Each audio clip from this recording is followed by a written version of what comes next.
Hello and welcome to the Artist Focus Conversation Series. We're delighted to be here today with Beau Coleman, who is part of the Out of Sight Collective, and Tolulope Ami-williams, who has been generously curated as part of the Artist Focus series by Odun Orimolade, who is also part of the Out of Sight Chi Artists Collective. Today, this broadcast is being broadcast from the ancestral homelands of the Adawa, the Ojibwe, and the Potawatomi peoples in what is now called Chicagoland. We are committed to conversations about public spaces, public sites, and our relationship to land, and those conversations as they engage with colonial discourse, imperialist discourse, and challenge questions of ownership. And so I'm going to disappear and be behind the scenes doing the technology today. And I'm delighted to hand it over to Beau Coleman to facilitate this conversation with Tolulope. Many thanks for being here today and welcome. Hello. Hi, Tolulope. How are you? Hi, Bob. Very well, thank you. Excellent. Thank you, everyone who is also joining us. What we're going to do today is we're going to talk about three pieces, at least as far as we know at this point, and I'm really looking forward to this conversation. So I just wanted to start off with with Tolulope's artist bio, so you get a sense of her background. And Tolulope is a performance artist, art educator, and creative writer. A graduate of Yaba College of Technology in 2018. She completed an MA in contemporary performance at the Manchester Metropolitan University, utilizing her body, sound, poetic writing, and symbolic materials like mask and charcoal. She creates performances and installations that explore the relationship between the internal and the external factors in identity formation. Since 2016, Tolulope has participated in the Lagos Festival, community festivals, including the Iwaya Community Art Biennale, the Artist Cross Road Festival, the Boju Boju Night, and the Iranjija, combining performance art and with social development workshops. Her work responds to the world by combining her body, media, method, and materials to the stage performances that integrate and interrogate the notion of identity, who we are, ancestrality, what is the combination that forms who you are, genetically, spiritually, historically, and culturally, and empowerment. How does this reflect in what we consider to be knowledge, our philosophy? Incorporating text murals, sculptural installations, photography, and sound installations, Ami-Williams creates juxtapositions of elements, principles, materials, and symbolism. As an autobiographical artist, vulnerability plays an integral role in her creative process. She is a 2023-2024 Genevin Scholar and the recipient of the 2023 Prince Claus Fund Seed Award. So welcome to Artist Focus, Tolulope. Thank you so much. You are coming to us from Lagos, Nigeria. That's correct. That's correct. And I'm in Edmonton, Canada. So we've got a nice distance to be able to cross the ocean and have a great discussion. Absolutely. So, looking forward to how this unravels. So why don't we begin a little bit with about your work first, before we get into the performances, about your work when you were doing the MA over in Manchester, and how that period of time changed your work. How would you describe your work with performance before that, and then the growth, and then after, and then we can go into some examples of your work. Thank you so much. I think before the MA, my practice was very much situated um, through the lens of visual art. I always approached performance through the lens of visual art because I took so many workshops facilitated by Dr. Odun Orimolade, and that's kind of how I began this practice anyway.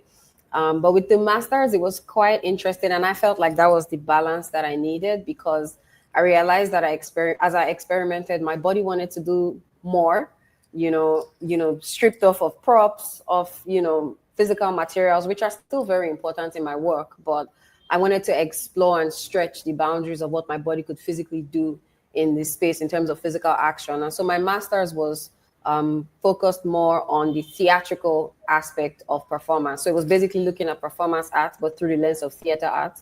And so there I learned so many tools, dramaturgy, scenic arrangements, how to manipulate the materials that I was already experimenting with, like poetry, sound, and physical movement. So so the masters kind of gave me that perspective and a fresh frame to engage with performance. And it has definitely influenced the trajectory of my work, because now I see it as I could make a show, as opposed to before I would never describe my performance as a show, but now it's different, but it's still within the context that I already work in. Yeah. Were you just when you said about a show, my background's also theater initially. Did it help you find sort of the beginning of the piece, and then how do we develop it in the middle, and how do we conclude it? I would think that would be it, rather than just one performance. Just the difference in there. Yes. And you mentioned about the dramaturgy. So in terms of the structures. Absolutely. Yeah. And engagement with the audience, I imagine that would be also a plus from that. Yeah, audience engagement it was beginning to become an important aspect of my work, but having done the MA and afterwards, I then, realized that yes, this is something that I want to pursue a lot more. I like my audience. I like to give agency to my audience to feel like they're part of the creation process and feel like they have options and choices even within the piece, so as not to impose my frame on them, and give them the permission to engage with it and have responsibility whilst engaging with my performance. And I'm also thinking of the element of presence and the power of the body, that would also within, sorry, this earphone needs to be over here, the theatrical training or frame of that would really enhance the presence. Absolutely. Yes.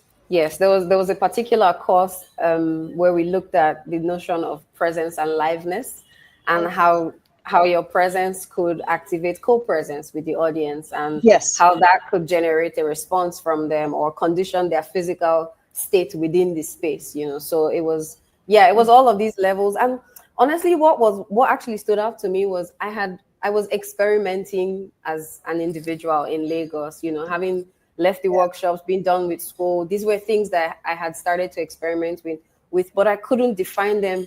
I could not necessarily articulate that this was what I was doing, or this is how I was doing this. But, whenever I started to do the masters, it was just helping me properly articulate experiments that I had already begun in Lagos even before leaving. So it was like a full circle moment for me with my practice to learn these elements.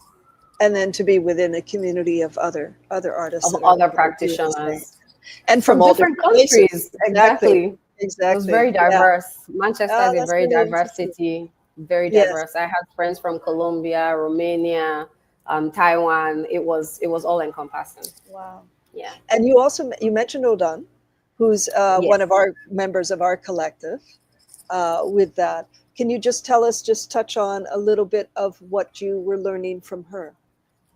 So whenever we started the workshops, for us it was very strange. We didn't understand. I didn't understand at first, but I was like, this is interesting because it was more organic, to consider your body as your primary tool to create, And again, because it was a visual arts department, we still had access to props. We had access to work with materials within the space. So engaging in the workshops that she facilitated would help us, bridge the gap between what we were doing in school and what the world was already seeing, and she would leverage her network and bring us artists, that we could engage with. And it was a well-rounded experience because we could engage with international artists who were already making performances, as well as Nigerian artists who were making performances that we didn't know of. She explained so much about, she dispelled this how do you say, this misconception about rituals, because in Nigeria is a very religious country, and everybody takes pride in their religiosity and spirituality. And whenever it came to performance where your body was your primary medium, your audience's first response would be to question what you were doing and very quickly associate your actions with something being demonic. So taking these workshops with her set that foundation to critically engage with the concept of rituals. What is a ritual? What is your body doing? What are these physical actions doing to yourself and to the people around you? And how can you engage with the spirituality of that without necessarily stressing the religiosity of it, or hitting negative nerves and whatnot. So she lays the foundation for the aspect of my practice that is interested in questioning identity and ancestrality. Oh, that's really wonderful, and how to be able to frame that, and yeah, and to be able to, because I was thinking when I viewed your work, as you and I have met several months ago now, that the a sense of ritual I found in most of the pieces, and Yes. with that. So with that, let's begin with one of your pieces, Okay. which is the identical is not. No, we're not doing that one. We're doing. Sorry, everyone. Little rusty. Where is You're it? doing Here it great. is. I hope your face matches your voice. This is from 2021. Can you give us the context of where you performed this? So this was at Iwaya Community at Benali in 2021. It was my first time back in like 2 years of performing, and it was public space. It was outdoor on the streets, and so I had very little props in the space. I just had a speaker and the makeup materials I was working with. So that's where this performance was done, and it was basically, maybe I shouldn't tell you what was responding to yet. That's what. Okay. Yeah. We'll show the visuals first, Yes. and then we'll be able to talk about it. Talk about it. Yeah. Okay. Okay. So we'll go with the video, I believe, first.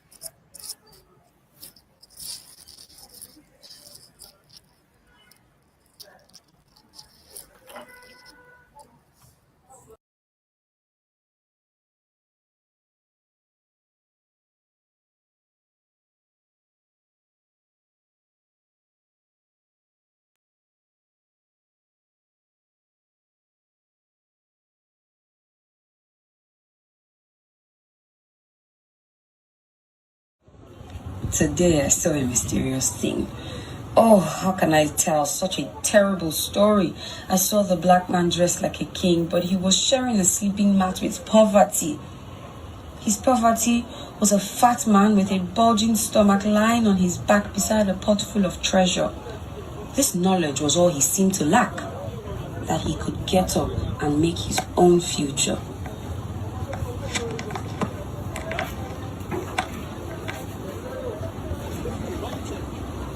Today I saw a mysterious thing, a thing that vexed me to my very soul. I saw the black man dressed like a king, but crouching in the shadows with a begging bowl. His children were starving in fields of cassava, dying of diseases the Palm Canal could cure. Homeless in a land of rock and timber, why are you begging? He said, I am poor.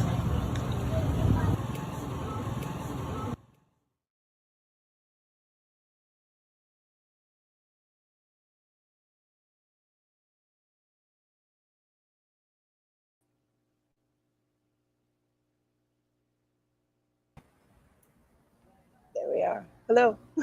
Hi. Okay, great. One of the first things that strikes me with that piece is the use of color and how it really works also with the background of where you are. Like the same tones are there, Mm. as what's on your face and on that you're wearing. And so I've always found that really interesting when I look at it. Mm. You had mentioned earlier to me that this was the first of using sound. Is that correct? Am I remembering Yes. correctly? It's the first of many things, actually. First is the Okay, mask so as let's get well. into that. That'd be great. Yeah, so it was the first time I would work with sound. It was the first time I would wear a mask. Um, so it was a performance that was responding to um, the the social economic situation in Nigeria, where there was still some ripple effects of there was a superiority complex, with light skinned people and dark skinned Yeah. people, and I grew up really dark skinned. Like, I'm lighter now. When I was much younger, I was really dark, and I faced a lot of what's that word?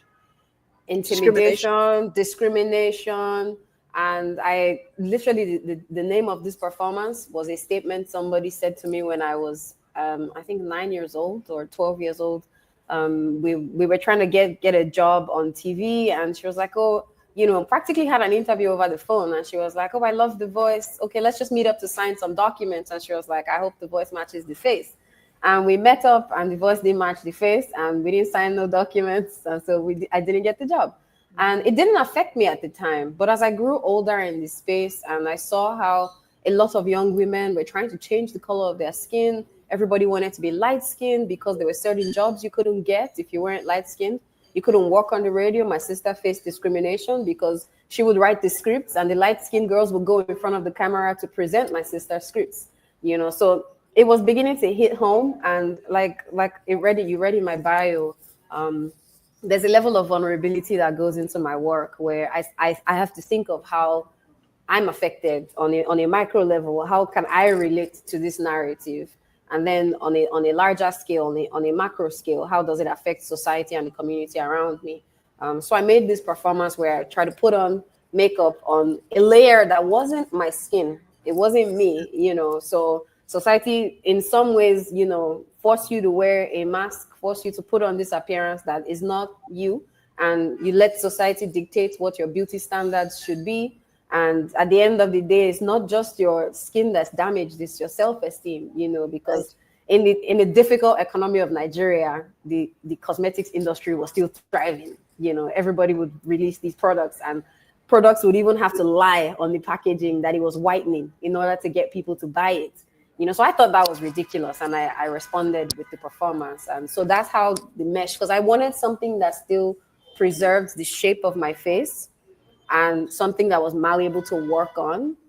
But yeah, so I was experimenting with many materials, and ended up that day I was wearing my wig cap. I just pulled it down my face, and I was like, oh, this works. And then I continued using that. But with the sound, I was searching for an opportunity to speak and perform at the same time. And I realized that there were tendencies to introject and start to act, which I didn't want to do because I'm not an actor. And so it occurred to me to just record my text as a voiceover instead, and just put that on a speaker and put that on a loop, because I really enjoy repetition as a principle of art. But the text was an excerpt of a poem written originally by Dike Chukwumerije. He's a Nigerian poet. And so, I took permission from him. I said, I really like this poem. I want to use it for my work. And he was like, yeah, go for it. So I recorded it in my voice and put it on a speaker. So it's my first time with sound. Yeah. And the mask. And in other pieces you've used sound quite a bit. From what I saw, that was often a voiceover. I carried on with it. Yeah.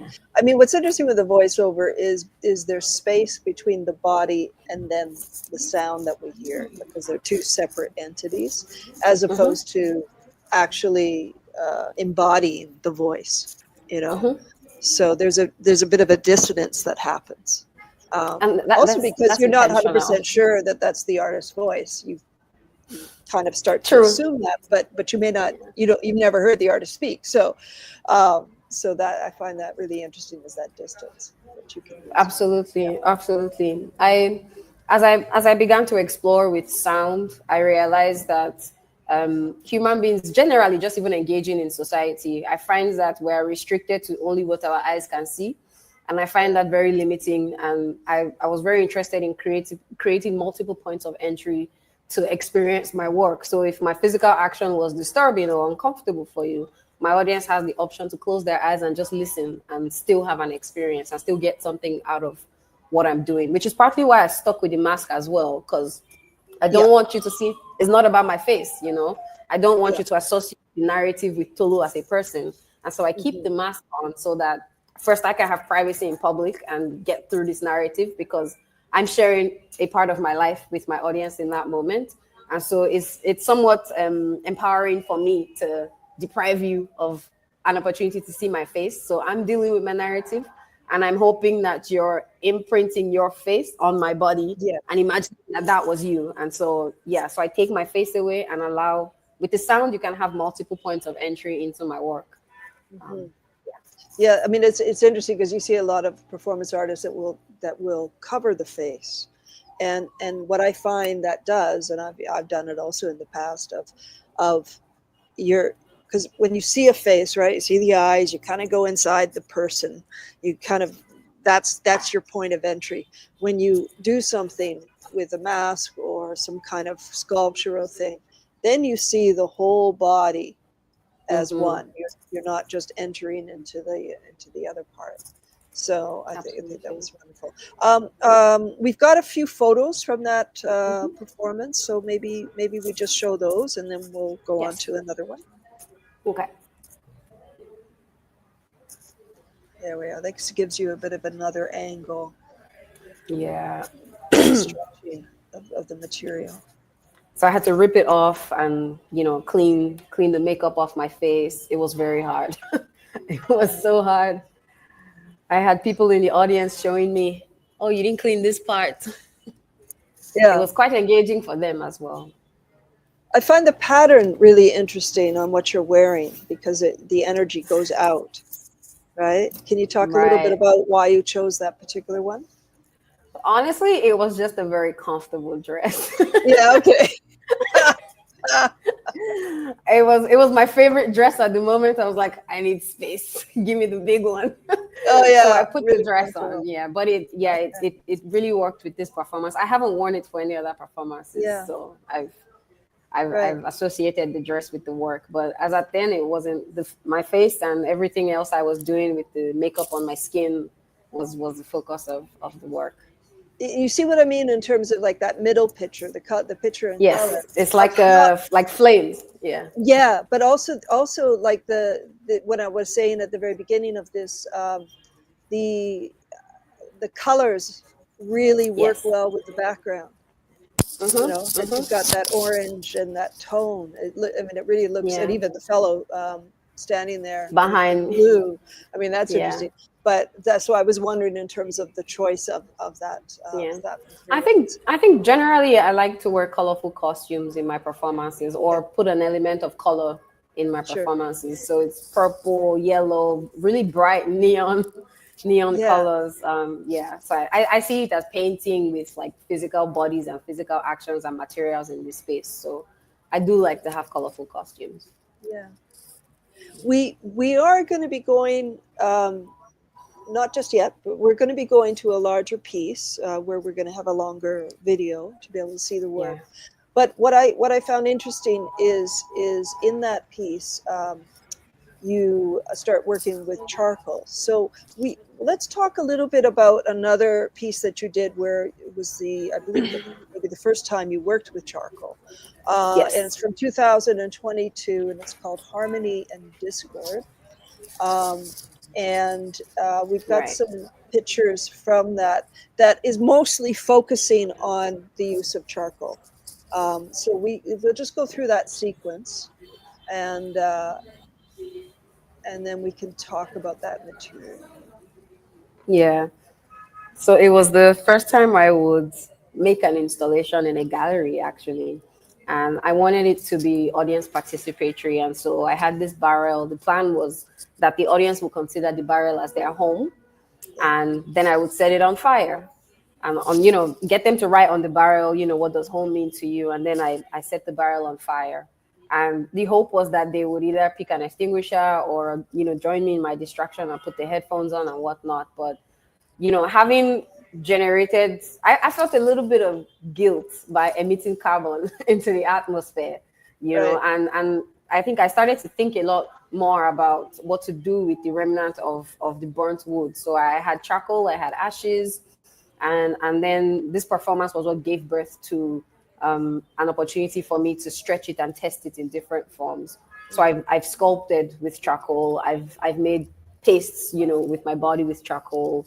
I've made an installation with charcoal. I've, painted on flat surface with it. So because of this performance, it sort of sent me in that direction where I started to explore charcoal as a material as part of my practice. And sometimes I weave it into my performances as well. Yeah. I mean, I always love that material a lot when people use it, because of it has a feeling of earth in some ways, but it's about its transformation, and then it's like an artistic tool as well, right? In terms of that people draw with charcoal, like that, and so then to be able to actually work with it physically and see what you can do with it is great. Yeah. I mean, with this work, there was the consideration or the question of, if we considered what was left of the burning as destruction or an opportunity for rebirth, So I found that juxtaposition very interesting, and that was what really propelled me into exploring. Okay, this material is not dead, but it's not alive. It's burnt wood, but in charcoal, in the state of charcoal, it's very liminal. There's a lot that you can still do with it. It can never go back to being wood, but it's not completely useless. And so, I became very interested in charcoal after this performance. And the remnants from this I took into the next one. Right, yes. And what was their reaction when you set it on fire? Because first, as you said, you've had them identify with it by talking about home, and it becomes very personal, those things. And then all of a sudden you take a match.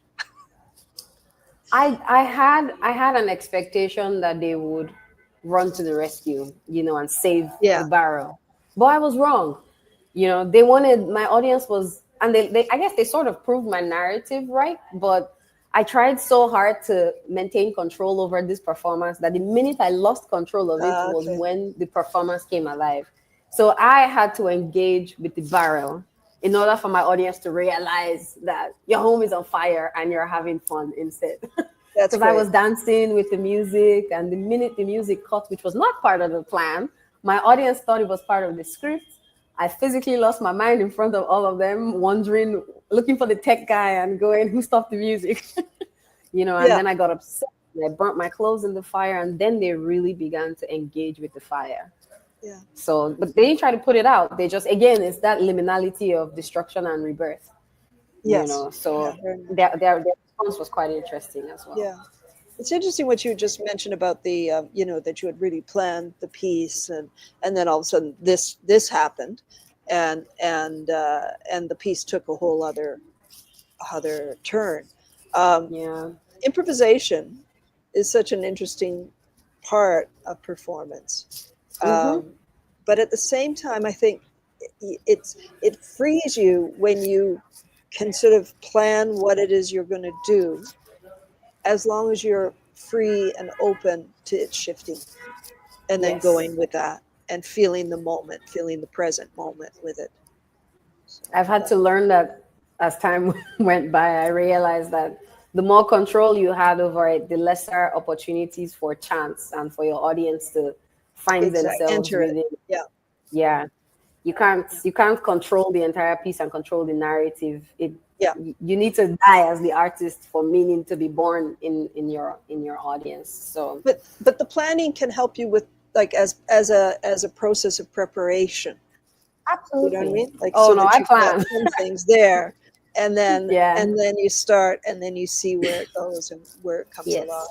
Yeah. Yes. Okay, so as we said that this was going to be able to lead us into a larger piece in which you're using charcoal as well as other materials. So this piece is from 2022. It's called Identical is Not Equal to the Same. Can you tell us about the context of where you performed it? So that performance was in Ekiti State. It was at the Civic Center. It was to wrap up an artist residency program I had with the Really Art Foundation. They had a young contemporaries program, and they had about 7 artists in residence in Ekiti. And we had 3 weeks, and so this was my project to end that residency. Yeah, after all the research and work. But what I find interesting, I mean, we'll go right into the video, but from the very first piece that we talked about, where it's within a certain amount of space, this one is very different, incredibly different. So why don't we launch into that? Just so the audience knows, it's a 6-minute edited video that we're going to show, and then we will talk about it afterwards and show some more images from it. Let's do it. Okay, let's do it. Let's do it.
Ìjìrẹ́ òrìlà ẹ̀dúnjọ bí ọba ọmọ mo kí ọ ọmọ ẹdun tí ń ṣeré orí igi ọbẹ̀ kìjì gbẹ́kọ̀sọ̀ tẹ̀sẹ̀ sí méjèèjì bọ́ sílẹ̀ alákìsà kọ̀sọ̀ alákìsà tó ní bá aṣọ gbajúmọ̀ ọmọ tí ń gbà kúnlẹ̀ ìyá tí ń gbà tọ̀bálẹ̀ bàbá tó bí lọ́mọ wíníwíní lójú orogún èjì wọ̀rọ̀ lójú ìyá ẹ̀ ẹni ò bá bí kejì kó nawọ́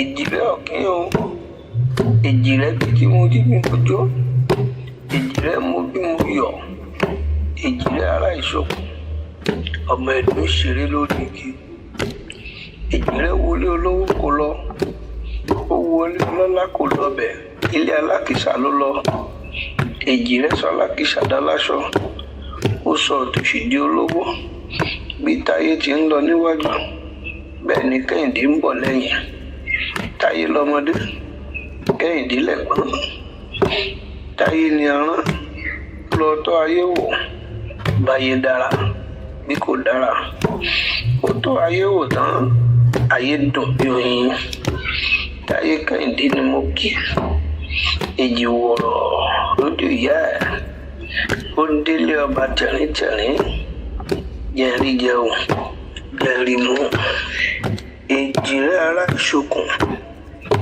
ẹ̀dúnjọ bí ọmọ ẹ̀dùn tí ń ṣeré orí igi òbẹ́ kẹ́sẹ́ bẹ́ kọ̀ṣọ́ ó fẹsẹ̀ méjèèjì bẹ́ sílẹ̀ alákìsà ó sọ alákìsà tó nígbà aṣọ gbajúmọ̀ ọmọ tí ń gba ìkúnlẹ̀ ìyá tí gbàdọ̀bálẹ̀ lọ́wọ́ bàbá tó bí èjìrẹ́ wọlé olówó kò lọ ó wọlé wọlé ọlọ́lá kò wọbẹ̀ ilé tálákà ló lọ ìjìnlẹ̀ sọlákísà di aláṣọ ó sọ olòṣì di olówó bí Táíwò ti ń lọ níwájú bẹ́ẹ̀ ni Kẹ́hìndé ń bọ̀ lẹ́yìn. Táíwò ní ọmọdé Kẹ́hìndé lẹ̀gbọ́n. Táíwò ní arán ní iṣẹ́ pé kí ó tọ́ ayé wò bí ayé dára bí kò bá dára. Ó tọ́ ayé wò tán ayé dùn bí oyin. Táyé Kẹ́hìndé di mú kí èjì wọ̀rọ̀ lójú ìyá ẹ̀. Ó délé ọba tẹ̀ríntẹ̀rín jẹ́rí jẹ́ o jẹ́rí mu o ìjìrẹ́ òrìlà kí ẹ o dúnjọ bí ọba ọmọ ìjìrẹ́ òrìlà ọba ọmọ ẹ̀dùnjọ bí ẹgbórí igi référéfé bùnú kí n bá rélé tèmi kí n padà sẹ́yìn wíníwíní lójú orogún èjì wọ̀rọ̀ lójú ìyá ẹ̀ èjìrẹ́ ìbábí ìbáyọ̀ èjìrẹ́ ìbábí ìbáyọ̀ èjìrẹ́ wọlé alákìsà ó sọ alákìsà tí onígbà aṣọ ẹni lówó ẹ̀ bá mi ṣẹ̀wá fún bèjì kó bá lé bèbèjì Táyé ló níjó Kẹ́hìndé ló nílò ìjìrẹ́ òrìlà kí ẹ o dúnjọ bí ọba ọmọ ìjìrẹ́ òkèwọ̀n òrìlà ẹdúnjọ bí ọba ọmọ mo kí ẹ o ọmọ ẹdun tí ń ṣeré orí igi ìjìrẹ́ wọlé olówó kò lọ ó wọlé ọlọ́lá kò lọ bẹ̀ ilé alákìsà ló lọ èjìrẹ́ sọ alákìsà dáláṣọ ó sọ òtòṣì di olówó bí Táyé ti ń lọ níwájú bẹ́ẹ̀ ni Kẹ́hìndé ń bọ̀ lẹ́yìn. Táyé lọmọdé Kẹ́hìndé lẹ̀.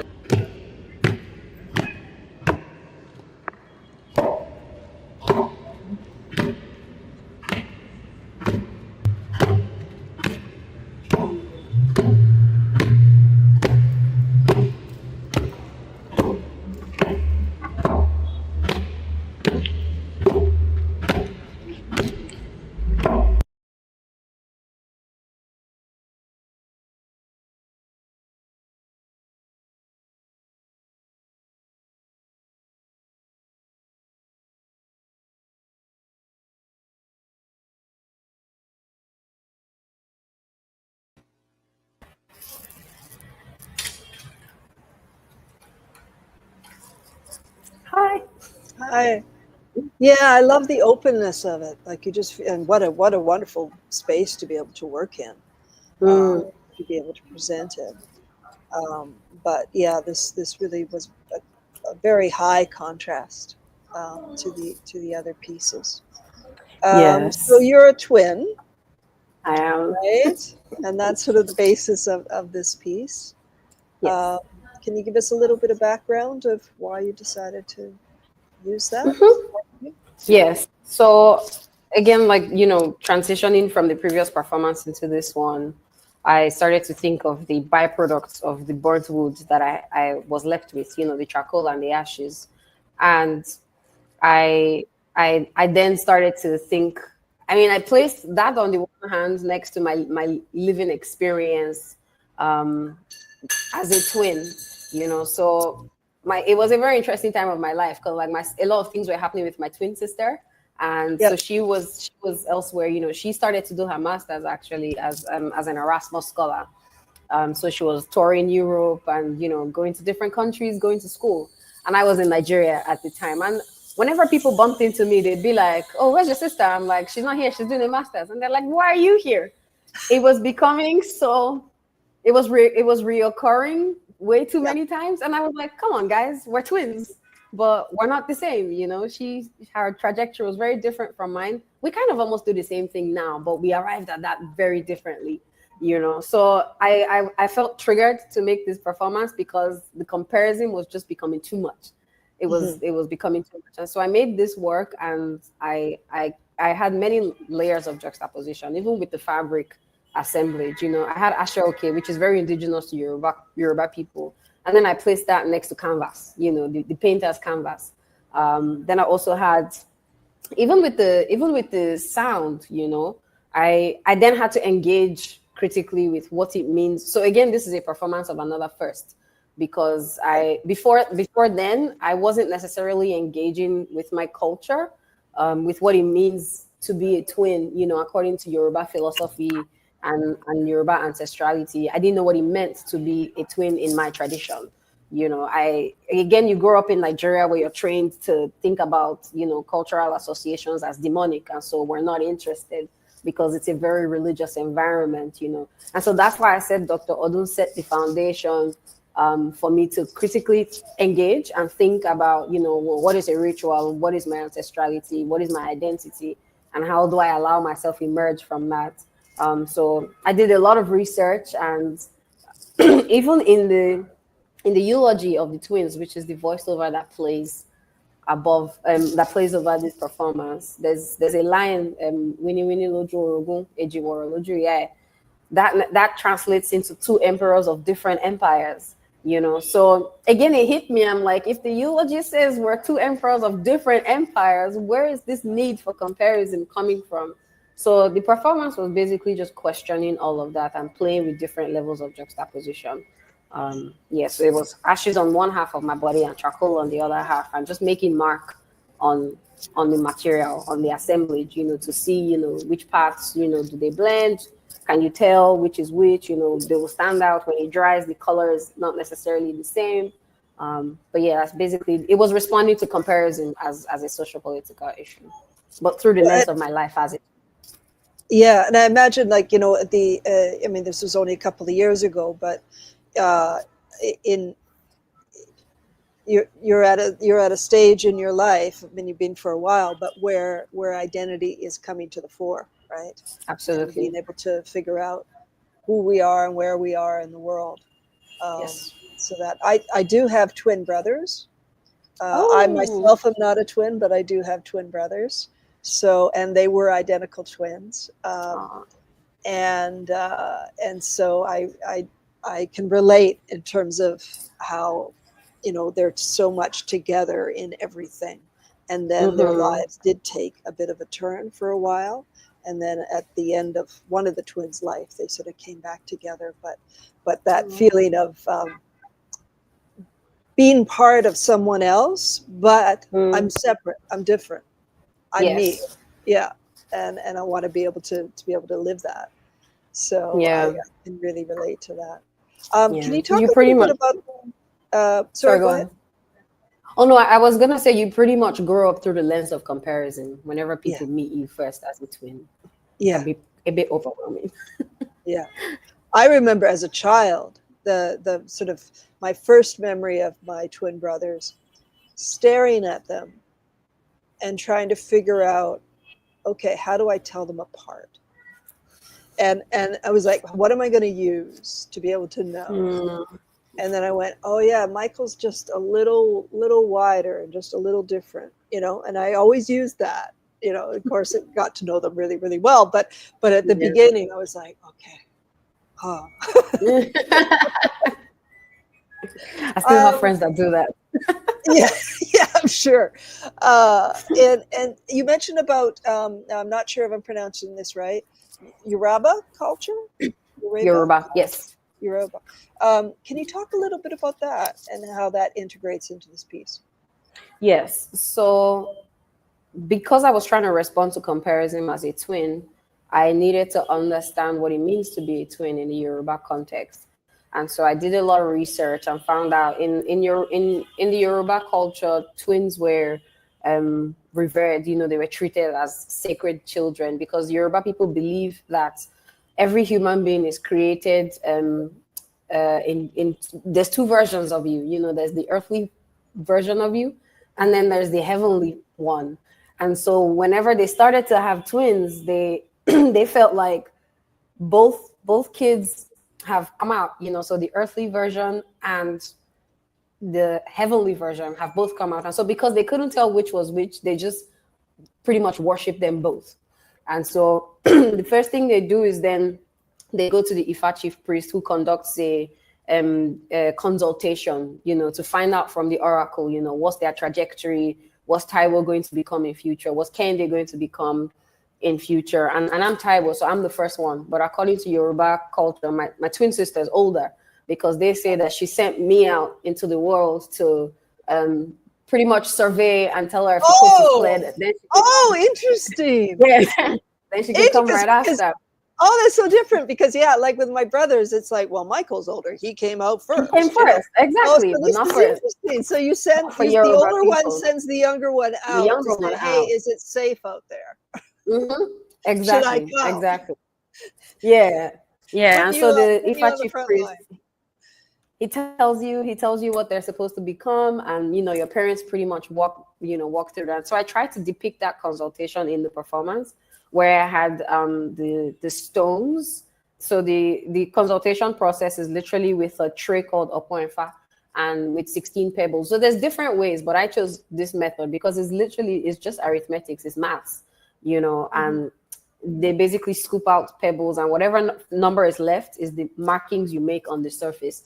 And so I had to learn that to be able to reenact this consultation process in my performance. The area where I shift back from it is, okay, now I've made these markings. I don't know what they mean. I don't practice the religion in depth. So I made the markings and I moved on from that into the rest of the performance, because it's a key aspect of being a twin in Yoruba context. I needed to represent that, just to show that even there's a consultation process that shows you that then if they were born to live the same lives, this would be unnecessary. But it transitioned from from the consultations to the rituals, and even whenever a twin would die, they needed to preserve the memory of that twin with figurines, with dolls, and then eventually evolved into photographs, which was why I had the photograph of myself and my twin sister on my neck, during this performance. Yeah. And obviously my dad recited, the eulogy of twins over that performance as well. So it really delves deep into exploring what it means to be a twin in Yoruba culture, in order for me to say, listen, I know who I am. I know how I got here. I know what it means to be a twin, where I'm coming from. And I can tell you that even my culture agrees that we are not the same, basically. How do you mentioned that you don't practice the religion, right? Yes. But you're using elements and you're in conversation with it. How do you, as an artist, navigate doing that within a way that respects the people who do practice, but you're in conversation with it and you're coming at it from a whole different perspective? I mean, this happens a lot, right? That we deal with this, and were you at all in conversation with some people, like literally outside of the performance, with people who do practice the religion, about where's the border that I can work with on this? Do you know what I mean? Yeah, how do you navigate that? So I did have a mentor who is a performance artist. I mean, I said did. I mean, I do. I still have this mentor. He's a performance artist, but he practices, even the religion. And being Yoruba is ideally, it's all encompassing. Yoruba is a religion, it's a tradition, it's a language. It's in the food, it's in every aspect. I'm ancestrally Yoruba. I didn't choose it. I was born Yoruba. So I'm never going to lose that. That can't be taken away from me, because I'm ancestrally Yoruba.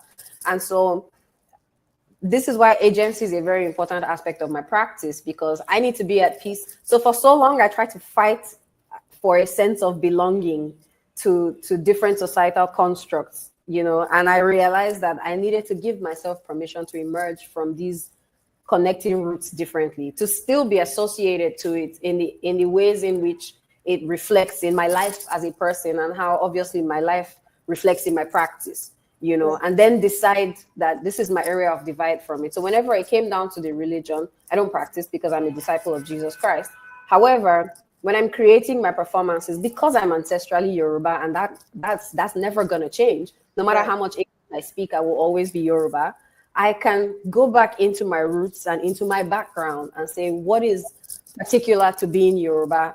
How is my ancestral self engaging with this narrative, and how does that reflect in this narrative I'm responding to in this contemporary time, right? So whenever I'm creating, so I had this performance called Echoes of a Palimpsest, and it was essentially to pay homage to the people who had walked the path before me. And that's why in my bio, ancestry can mean anything. Historically, there can be ancestry imposed on you, especially as a Black artist. When you find yourself in a different context, your ancestors become, every other Black person who has been in this space. They're not necessarily Nigerian.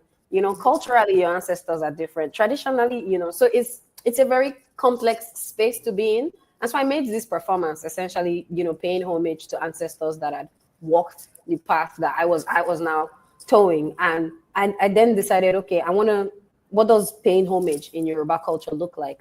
It's a ritual. Okay, what does this ritual entail? Oh, there's singing, there's dancing, there's a bit of drumming. Now, I'm essentially creating a ritual that doesn't exist, because I'm not using any of the materials that the religious society of Yoruba culture would use. So I do my research and I create my own material and I bring that into my performance space. So whilst I respect that, this is someone else's religion, it's the same way someone else is not, they're going to pick up the Bible, and I mean, people do, they use it out of context, which is their problem. But because I'm mindful, just because I don't practice doesn't mean I should disrespect it. Exactly. So, I guess that's what I'm getting at is how to be mindful, to not disrespect it. So I create my own materials. I create my own rituals. They are not rituals that exist anywhere. I've just taken elements of, okay, I know music is there and dance is there. I'm going to create my own dance movements. I'm going to, make up my own stuff and create my own ritual. And it still possesses the same energy, because it's my body and it's my ancestry that I'm bringing into this space. But yeah, that's kind of how I navigate that space. Talk a little bit about your choice of having your father be the voiceover. I mean, that's so beautiful.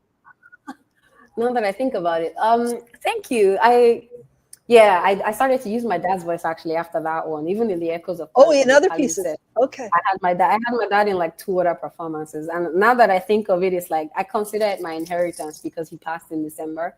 So these are like my prized possessions at the moment. I started to use my dad's voice again to question what ancestrality means. What is my background? Where am I coming from? How am I connected to this thing? How did I get here? Who's responsible for that?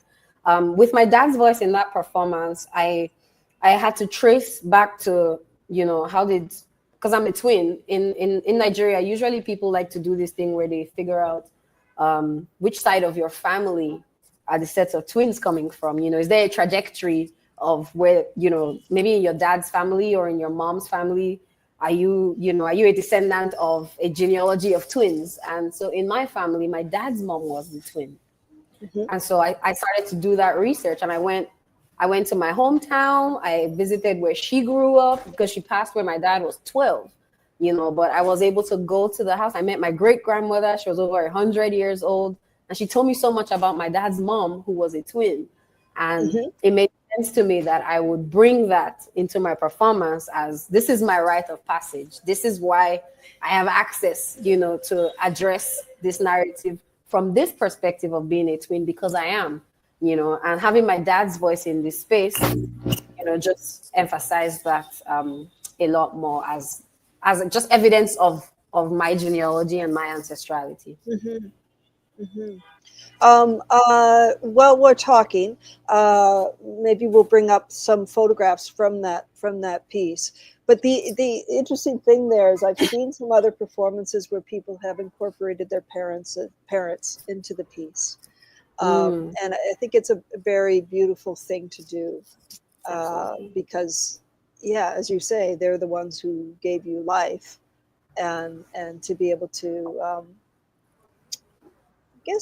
have a conversation with them, but through art. I did a similar piece with my mother, but it was after she passed, and I felt like I was continuing a conversation. So So it's very, very nice to see that you did this with your father. We'll just see whether we have those photos. It may take a minute or so. And talk about the fabric here. I think this is interesting, is what you do with the fabric, and then at the very end, how you take the fabric to be able to place it onto the wall. Yeah. So with the fabric again, because I was playing with, just a minute. This is the other piece. So it will take her a minute to be able to find the other. But go ahead. Right. So with the performance, I was playing with juxtapositions of byproducts of the same source, but would have different purposes. So charcoal and ashes, canvas and ashoke. Like I said, ashoke is particular to the Yoruba people. It's part of the traditional materials that we use, and it's hand woven here. Whereas the canvas, that the painter would use, is fiber. The purpose of it is very different. You would wear ashoke, but you would paint on canvas. You wouldn't necessarily wear canvas, except it was for a performance.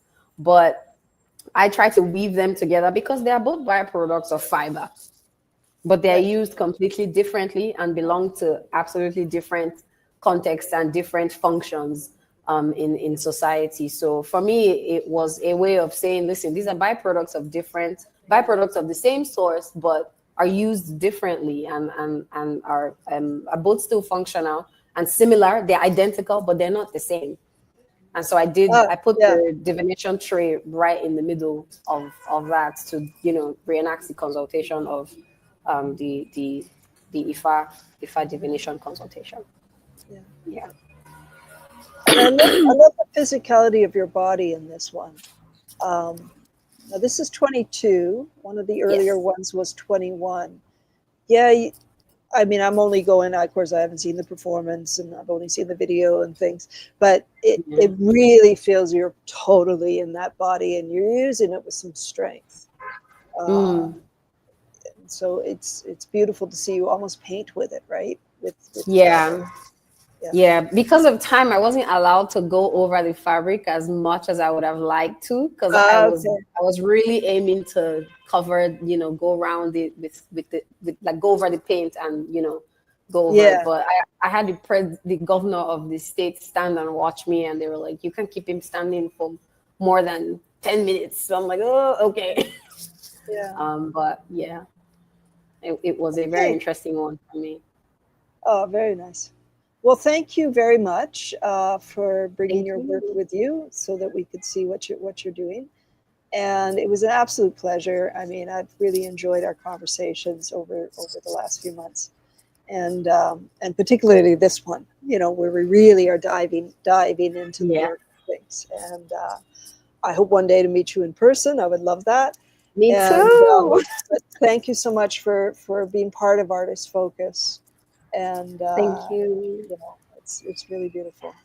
So thank you so much. Thank you, Beau. It's been an absolute pleasure to share my work, and it has made me think a lot as well about how I've arrived at what I'm doing now, and to walk backwards and see how it started and where it began. I really appreciate this opportunity to do that and to share my work with a larger group.